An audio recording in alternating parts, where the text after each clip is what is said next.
Hello and welcome to Pratik Chess Videos.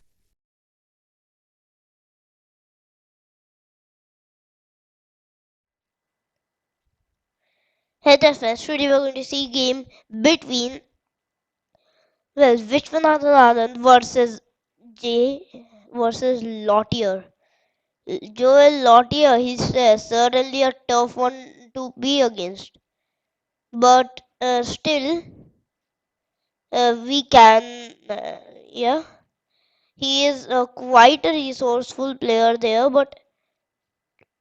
still but still who have attacks can manage reasonably good against him. But still, he's a tough time on the watch. Yeah, seriously. So you're going to see in this video why, and why those who are like attackers have an advantage against him. So let's start the game. The game started here. E4. Well, Anand is white. He goes for his very very opening choices. The E4 variation, sharp variation, just preferring Anand style. So now what? Now it's played D5. Now D5 idea is that, well, now it's just nice. We attack the E4 pawn, and now obvious move is the into D5, which is the main line. Queen into D5, and now knight to C3, attacking the queen, and now queen to A5. This is all theory. Very very much played in this. Yeah. So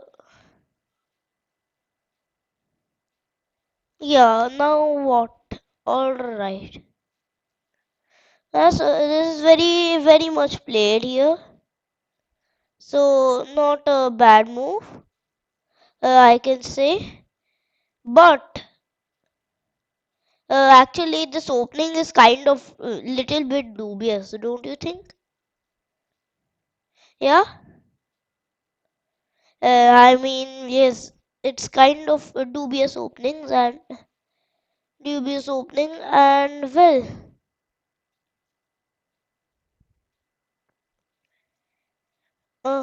now what should you play?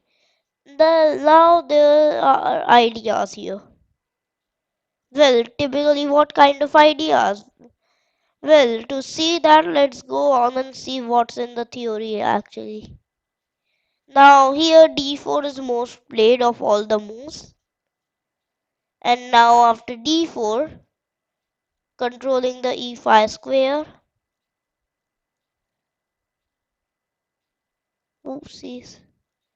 Yeah, controlling the e5 square, and now knight f6 is the actually main reply. So knight f6,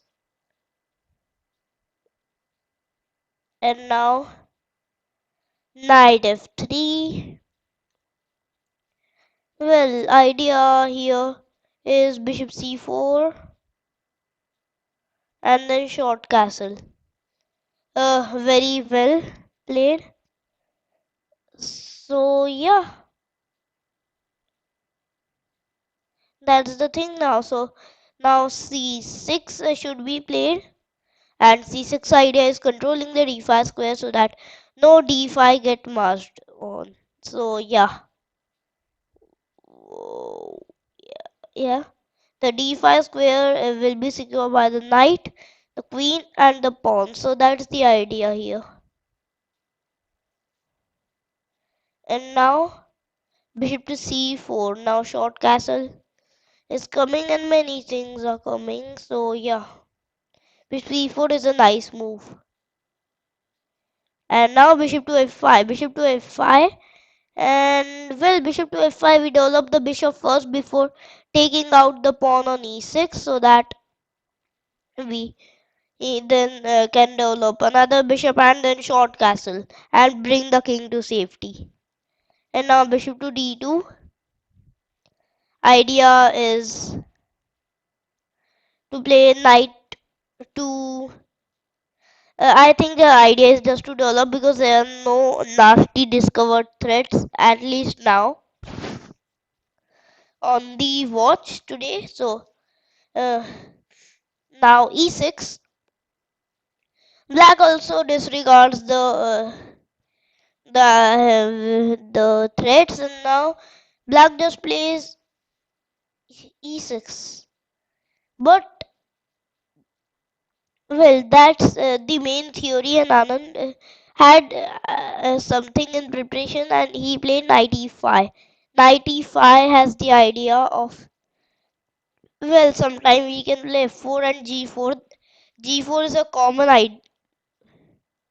G4 is a common idea. G4, H4 in the Scandinavian, these type of structures. Especially when the player plays e6. And now it's really, really bad. So, well, what is it? Well, now if you don't believe, then here the thing is to play. What's the thing here? So the thing here is to play the amazing move. Yes. Here the thing is, we play the amazing move. Knight, not knight. Let's say the move is g4. Yes, sir. We just sacrifice a pawn for, not sacrifice, but seriously, g4 is kind of a very straight commitment, but it's got some points for, and it also gets a point for the nice one. So now bishop to g6, bishop to g6. But as you know, the spree continues on h4. Interesting. So h4 idea is to play h5 and trap the bishop because bishop e4 results in f3. Well, actually, it's not trapping the bishop, but still we can play f3 then h5 so that the bishop isn't allowed. Let's say for now the idea is h5 and f3. So now knight b d7. Black doesn't pay attention to the idea because black can anytime escape with e bishop e4 to d5. So now knight into d7. So now knight into d7. Idea is knight to b6 and then knight into c4. And now actually not knight into c4 but just knight b6, developing some pieces I guess. And now h5, well, kind of trapping the bishop. Yeah. And now bishop to e4. This is all this theory.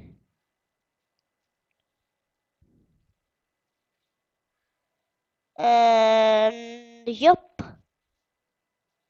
So this all seems just, it is just theory. And also, well, bishop to e4 does an idea.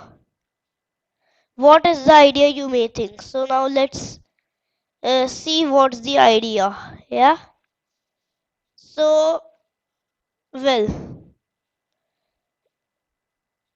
rook to, and now h5, bishop e4, and now, well, he just plays rook to h3, which is kind of awkward, taken that uh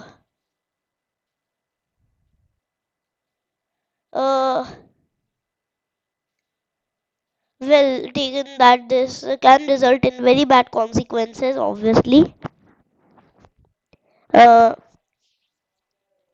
and that's why after rook to h3, actually this is an interesting move, uh getting the rook like that in the opening. Now That's a little bit. Yeah, this is a actually rook lift, and this kind of like the rook lift, rook s3 in Tal versus boat winning. That's a famous one.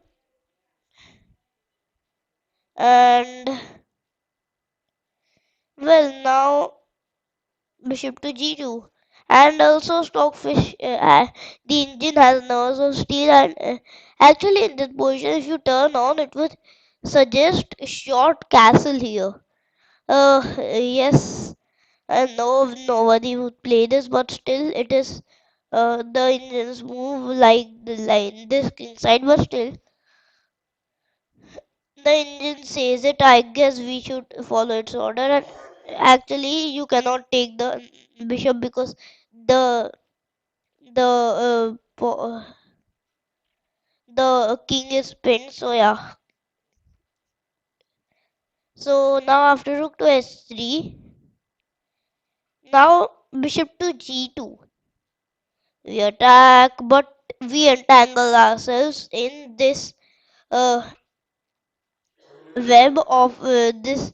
We can be trapped with f3, and now rook to e3.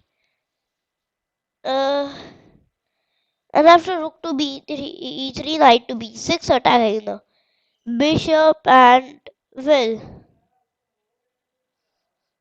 a long castle was also possible, and well, honestly, we don't know what Lautier calculated here, but in the this is an absence of a refutation. I think it is time to castle. The position is now extremely complex and playable for both sides. That's true. So now bishop to d3, bishop to d3. Well, wait, no, not in here. In the game, knight b6, bishop to d3, and on knight to d5, attacking both the pieces, and now it may seem to be not so good, but well, now comes the punch. Pause the video and think, what should you play? Now it was played f3, a brilliant move, brilliant stuff, my god. So yeah, f3. Now that's quite unbelievable, but you need to trust me, that's what was played in the game. Yeah, and actually the bishop is trapped on g2, and Anand keeps his eye on the ball and doesn't worry about either the rook or the knight on c3. That's spectacular, may I tell you. So now, well, now bishop to b4 was played, uh, pinning here. So this looks really bad. But now king to f2, nice move. And now after king to f2, we attack the g2 here, and then still after bishop into c3. Well, bishop into c3, b into c3, queen into c3. Now both rooks are under attack, and well, white has to save one rook. So now rook to b1, attacking the pawn on b7, and also the bishop on g2 is trapped, so the king will capture it any second now, any move now. So now after rook to b1, now queen into d4 was played. Now pinning the rook and not allowing the king on f2 to take on g2 because of knight into e3 check, losing the game. So now after queen into d4, now rook into b7 was played, picking up the pawn. Now rook to d8, and now a very deep move. Now pause the video and think, what should you do here?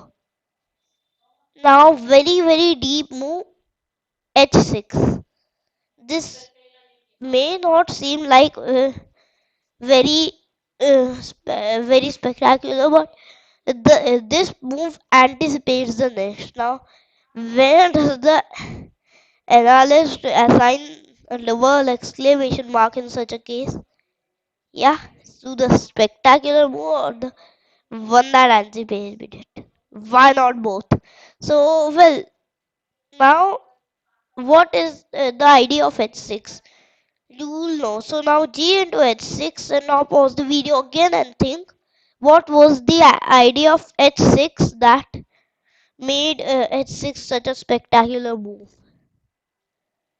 And now bishop to g6, amazing move.